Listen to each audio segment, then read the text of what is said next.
Hey everyone, welcome to another episode of What the Dementia by Bambu Care. I'm your host, Brianna Wilson. I'm a certified dementia practitioner and the founder of Bambu Care. So today we're going to be talking about both benefits and considerations of therapeutic dolls and pets for people living with dementia. But before we get into today's topic, we have a little bit of housekeeping to do. So first, I want to say thank you. Thank you, thank you, thank you. The What the Dementia podcast officially hit over 25,000 plays, and I am so grateful for all of you who tune into our podcast and trust me to provide you with information and support along your dementia care journey. Your emails, your reviews, your dedication to listening to my podcast. The support is just amazing. And I know I don't say it often, but you are all truly appreciated.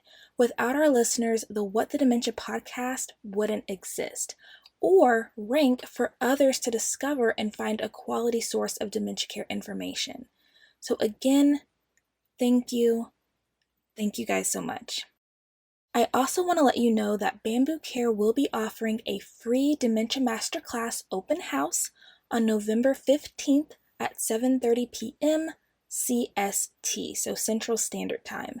It will be online and there will be a 3-day replay available for anyone who registers in case you can't join us live, okay? But I wanted to offer this for anyone who's been considering joining our With Intent Masterclass, which really is like the ultimate dementia care course. There's nothing like it, and honestly, there's nothing better out there, not to my knowledge, and I've taken quite a few dementia courses in my time, okay? Plus, it's affordable, which is super important to me. So with the open house, you will learn what's included in the With Intent Masterclass. I will break down all 9 modules for you so you know exactly what to expect. You'll receive a behind-the-scenes sneak peek of some of the masterclass content. You'll learn how the masterclass can help you on your dementia care journey. You'll have the opportunity to ask any questions that you may have about the masterclass, and you'll receive a gift for signing up and attending the open house. So if you've been considering and on the fence, or maybe you don't even know about the With Intent Masterclass, but you're interested in taking a dementia care course, I invite you to join us so that you can see if it's the right fit for you and your journey, okay? Registration for the open house opens on Thursday, October 27th, when our Panda Mail newsletter goes out. So if you're interested, I highly recommend signing up for our newsletter so that you can be notified and receive the link to sign up. I will also try to remember to update the podcast notes with the link when it goes live as well, okay? I'll also go ahead and mention that in the Panda Mail newsletter, we will also be giving you some insider knowledge on the 2 new products we will be launching soon, which I'm super excited about. Bambu Care is constantly growing and expanding in its offerings, and I am beyond excited about it. There are so many good things in store. There are so many gaps to be filled in dementia care, and I'm here to do just that. So, yeah. The next thing is that we do have a paid webinar coming up on December 13th called Deck the Halls to Prevent Falls. You guys know that accessibility is key with me, so it will only be $10 to attend. Falls are a big issue for people living with dementia, but they are not inevitable. And so in this webinar, we're going to talk about specific things that you can do to make your home safer for really everyone. I will be giving you more details about this webinar soon, and I'll also let you know when the event becomes available for registration. It's definitely a webinar you will want to be sure to catch, and it will come with a 14-day replay in case you can't catch it live or if you want to review any of the content, okay? And then lastly, I just wanted to remind you that October's freebie is the Halloween Activity Pack, which includes charade cards, a 10x10 word find, a picture crossword, a 9, 12, and 24-piece Halloween-themed puzzle, and 2 Halloween-themed coloring pages, so there should be something for everyone. If you're interested in downloading the freebie, please visit letsbambu.com/resources or check the podcast notes, okay? So let's go ahead and get into today's topic, therapeutic dolls and pets. Now, before we go full speed ahead, let's just make sure we are all on the same page. So when we were talking about a therapeutic doll, we are referring to a baby doll, a full-size baby doll, okay? And then for therapeutic pets, we are referring to robotic pets and stuffed animals, not live animals, okay? I just want to be clear about that. So believe it or not, using dolls and fake animals with people living with dementia is actually a very controversial topic. People can get really worked up about this concept. I am not one of those people, but let me tell you some of the reasons why others do. So the most common argument is that the use of dolls and fake animals infantilizes elderly people or people living with dementia by providing them with an object that is often associated with children.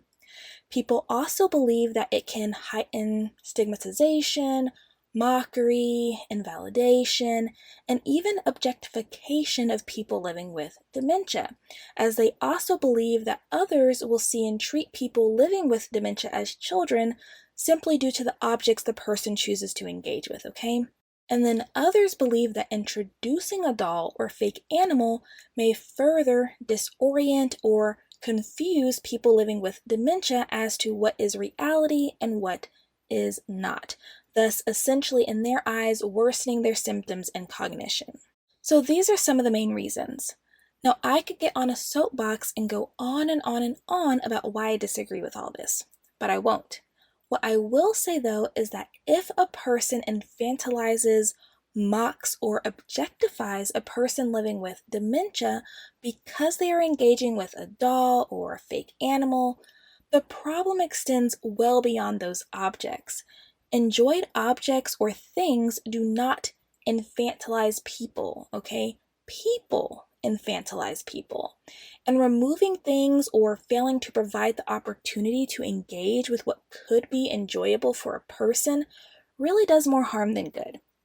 And honestly, education and receptiveness of the person who chooses to treat a person living with dementia in an undignified way for whatever reason is really the only way that this issue can be productively addressed. And that's just my 2 cents about it, okay? Now let's talk about why therapeutic dolls and pets are even used with people with dementia and what some of the benefits are, okay? So historically, psychotropic medication has been used as first-line treatment for alleviating behavioral and psychological symptoms of dementia. But we now know that the efficacy of such drugs are in big question, and there are many potential harmful side effects. With this new light, non-pharmacological approaches are being advocated for more, and I'm also a strong proponent of this movement, if you will. So basically, the use of dolls and fake animals was identified as a possible non-pharmacological intervention, and it has been researched quite a bit in various ways, and the benefits have been found to be numerous. So what are some of the benefits researchers have been able to identify? So decreased anxiety and agitation that even extends into routine daily activities. There seems to be this increased sense of calm and an improved attitude and willingness to work with caregivers. Facilitated reminiscence as people are reminded of important roles they once had. Current sense of purpose and attachment with this new or perceived role, as many people will see the dolls as real babies and the fake animals as real pets.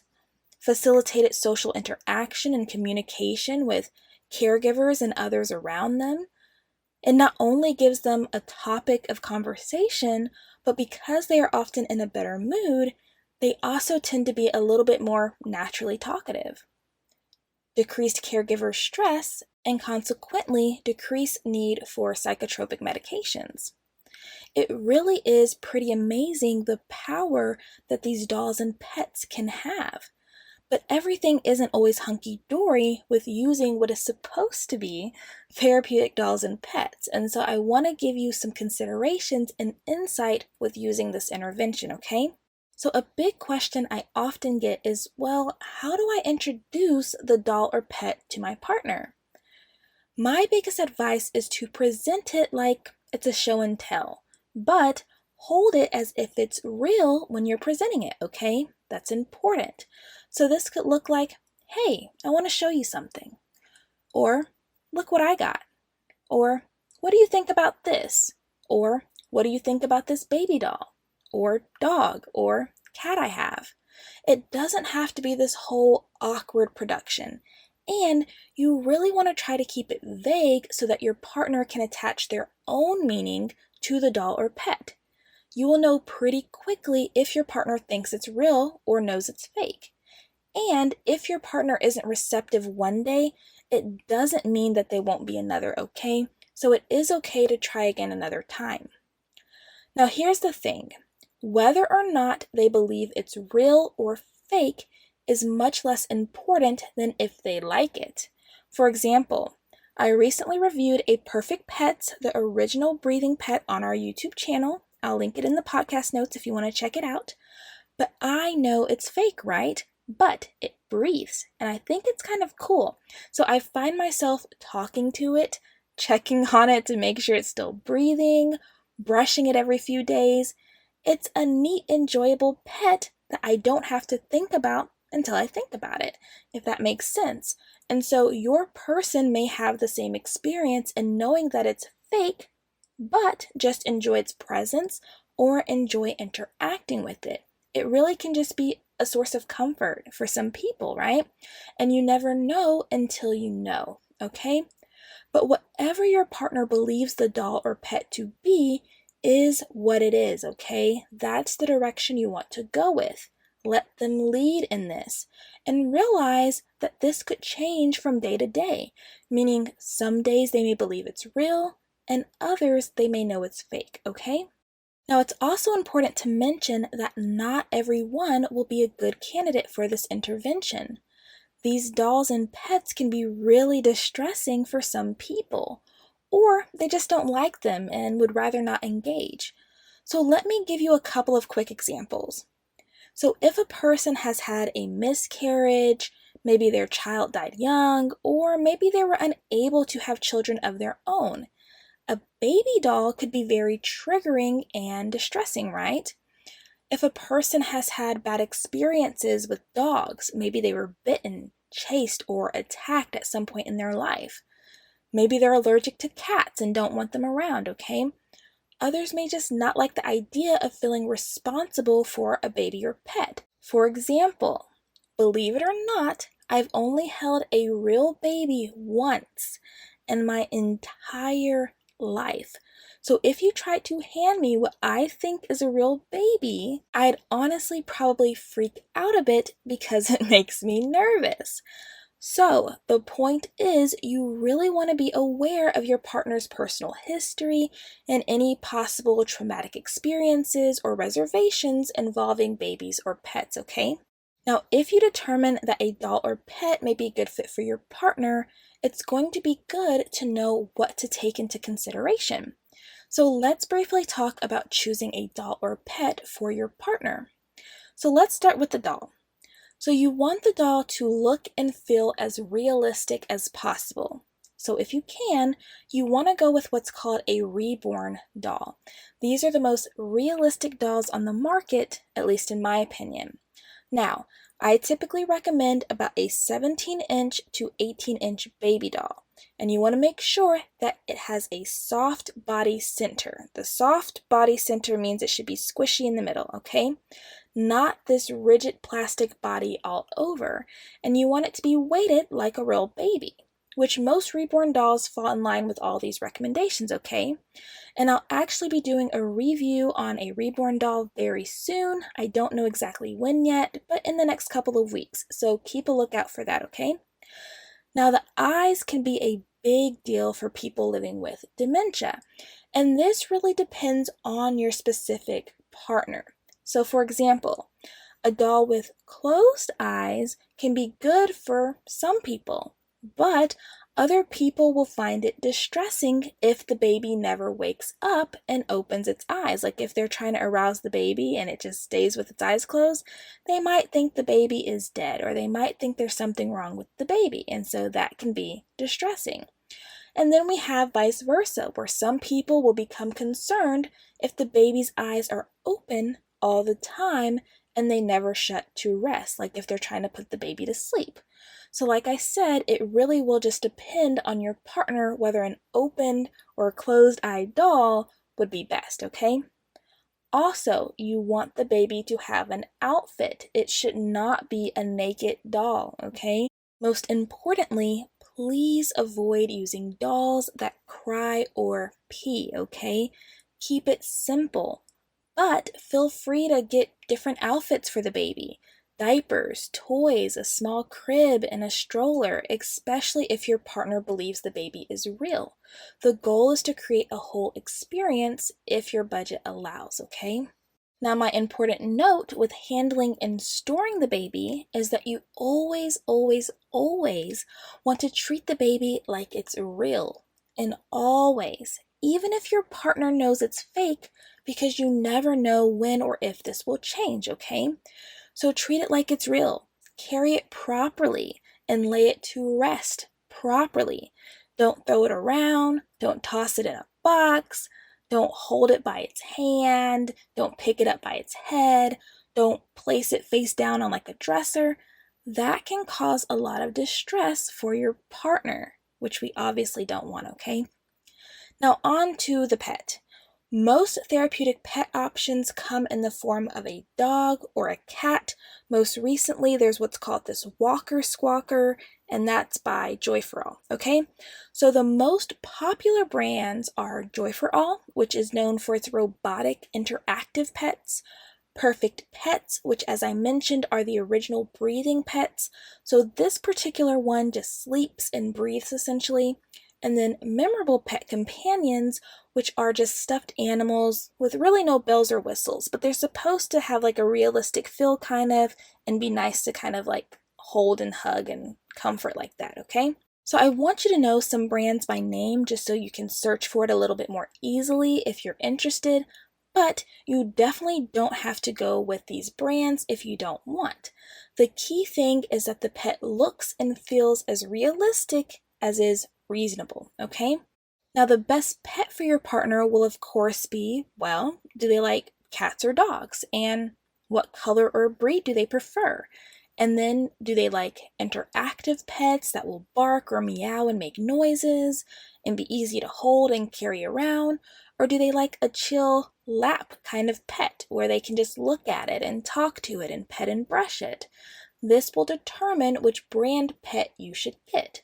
So Joy for All is best for people who like lively, active pets who bark and meow and make noises and move around.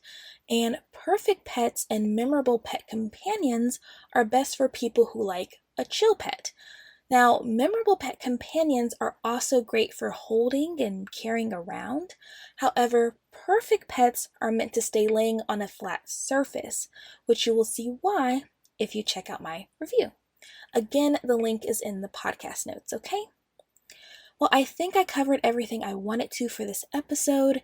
If you have any questions at all about anything I talked about, you can always shoot me an email at podcast@whatthedementia.com. As I always say, I hope you found this podcast episode interesting and informative. Don't forget to sign up for our newsletter, which will be linked in the podcast notes if you're interested in receiving the link to register for the Dementia Masterclass Open House. Download your Halloween activity pack freebie, as Halloween is just around the corner, and feel free to join us in Bambu Care's free support community, Bambu Care Champions, at letsbambu.com/champions. If anyone has any questions, comments, or future podcast requests, you can send us an email at podcast@whatthedementia.com. Thank you so much for joining us on another episode of What the Dementia by Bambu Care. We look forward to catching you on the next episode.